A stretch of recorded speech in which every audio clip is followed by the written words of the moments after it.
Greetings. Today I'd like to continue my future vlogging series. This is a series where in each episode I take you through some possibilities for one aspect of the future. My apologies for the lack of cool visuals this time.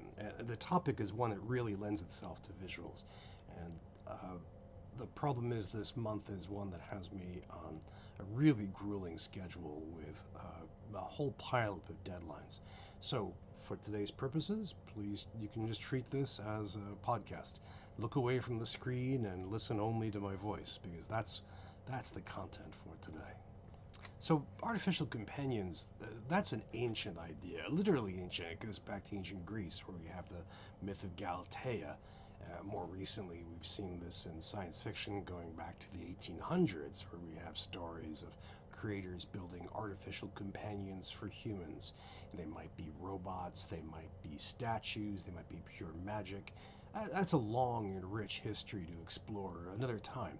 But today, I want you to think about companion bots as a subset of AI, or one way of using the technology, and also involving robots. Now, we're already there in many ways. Think about it this way. On the software side, we have software that presents itself to you as characters. That's very different from the bare bones Gemini, DeepSeek, or ChatGPT interface. I mean, those are friendly, but they're not trying to resemble a person. I mean, you get a basic text interface, maybe with some charming layout, but it's not a character as such. Now, we can anthropomorphize them. I mean, humans can anthropomorphize anything, but that's not their default setting. In contrast, companion bots have names, either one that's given to them or one that you give them. They might have graphics or sound, and they offer conversations which engage the user in a person to person style. Now, some AI services are pitched this way explicitly. For example, character.ai gives you, well, characters to interact with. You can chat with historical figures, celebrities, fictional characters of all kinds, as well as some abstract functionaries. And there are others popping up along these lines too, like Talkie.ai and Nomi. Now, Replica with a K, KA, goes even further. It provides a companion to chat with. That companion can be a friend, a therapist, or a romantic partner. In fact, Replica's creator initially sought to recreate a recently deceased loved friend. That's how ambitious this is, to really try to recreate a human to human experience. Other services are appearing too, like Lush.ai, which someone described recently as an AI generated OnlyFans. Yes, the great movie Her is very, very relevant here. If you haven't seen it, you absolutely must. In addition, there are a lot of AI therapy bots, which provide therapists to various degrees of realization. I'd go further and mention that we can use prompt engineering to have non companion bots like ChatGPT. Now, that's all on the software side. There are already companion bots in hardware form. LEQ, for example, looks like a tensor lamp and it speaks with you. The state of New York recently bought a bunch of these to be companions to isolated and lonely senior citizens. Now, why would anybody do this? Why would you turn to the digital world for companionship? What's the attraction? Well, obviously, loneliness plays a role. We are lonely for a range of reasons, and an AI or robot might ease that pain. If this surprises you or just seems bizarre, think of the decades where people used TV and before that radio for the same purpose. Further, here in the United States and in some other countries, we're experiencing a kind of major mental health crisis. There's a crying need for therapists, yet the supply just isn't there. Remember that one of the first experiments in AI back in the 1960s was an automated therapist called Eliza. Now, on top of this is the fans' desire to spend time with fictional creations and fictional characters, and we've already seen that with non AI ways, such as cosplay and writing fan fiction. You can now chat with a simulacrum of Aragorn from Tolkien or Buffy the Vampire Slayer. Now, again, this is already happening now. As a futurist, I like to pay attention to present day trends and see where they might take us. So let's go a little further. Now, one path forward for generative AI in general is more and better media. Think of how it started off with text in the form of chatbots, then it moved to generating images, and then on to generating video. Let's think of longer and richer audio conversations. Again, the movie Her is primarily about a human interacting with an AI entirely embodied by sound. Let's imagine the video gets better, both of higher quality and longer duration. And let's extend generative AI into virtual mixed reality so that we can have conversations with virtual entities in our glasses and headsets. Now, another path forward is for better and more creative hardware. Right now, most companion bots live in laptops, tablets, phones, and desktops. But I'm struck by LEQ and wondering what other housings we might see. I mean, LEQ is not anthropomorphic at all. Um, there's Perhaps we should expect something like Alexa, which in many ways is in practical experience is not embodied at all. That's a voice that fills a volume of space, but maybe with a screen or projector, which displays the virtual person that you're talking to or the topics you discuss.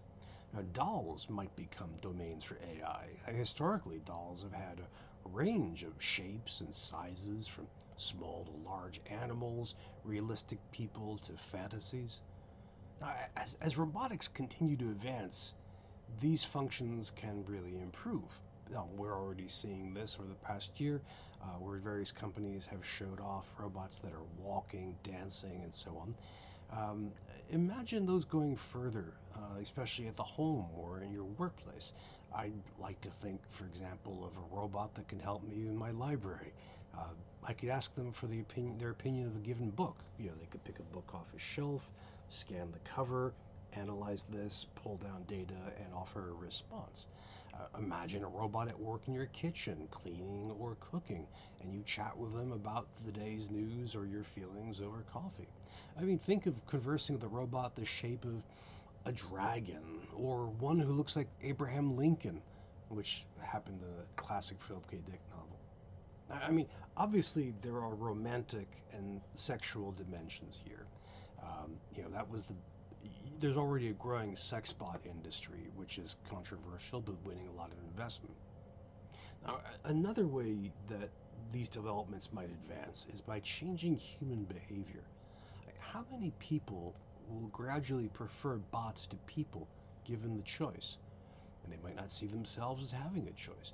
People who are burned out from dating, or people who are feeling isolated in their local community, maybe people who are crippled by anxiety or depression and they feel they can't reach out to other people, and a wide range of others. For them, a companion bot might be satisfying. It might even be better than flesh and blood. Will we see a decline as a result in human interaction? Will we lose our ability to socialize with human beings in person as we shift our social practice to companion bots? I'm also thinking of the tech support behind all of this, the infrastructure necessary to bring this to fruition.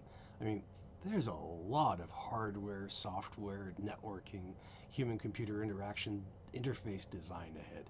There are serious questions about the quality of service. Think of the cybercrime problems, from hacking to privacy violations. Think too of competing verticals, bots from competing providers who can't interact with each other. It'd be the latest twist of Mac versus PC. And we've already seen Replica cut back bot functions and users protesting. Imagine in many ways Companionship as a Service, CaaS, could go wrong. I think what we do to keep it working. I also wonder about new kinds of relationships, or forms which aren't really available right now. An antiquarian might spend hours talking with a simulated historical character. Another person might marry an anime character embodied in AI and robot form, much like the character of Krieger from the great TV show Archer. Might a bot remain in one physical form, but then cycle through multiple characters expressed through text, sound, projection, and video? What forms might our curiosity, our fantasies, our fetishes, our obsessions take when an artificial companion can embody them forth? Maybe we'll start off with hardware-software combinations that are fixed in one mode, but then we have a more general computing possibility.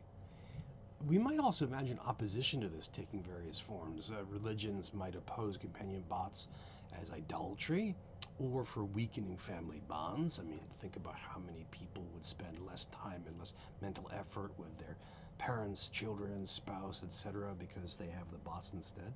Maybe religions will oppose them for depressing childbirth. I mean, after all, if we have more human interaction, the romantic level that occurs in companion bots, perhaps that'll decrease our interaction with flesh and blood people. Schools might view companion bots as de-skilling students who are learning to be with others. The psychotherapists, feminists, philosophers, critics in general might fear what they see as a degradation of human behavior as humans treat bots poorly.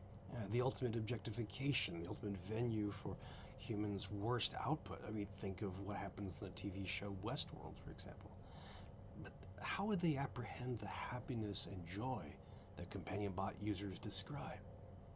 Now, if you're curious, there's a whole host of science fiction's been exploring this theme for generations. As usual in the 21st century, science fiction is your essential guide to modern life. And that's all for this future vlogging. Let me know what you think in the comments below, and let me know what other subjects you'd like me to address in the future.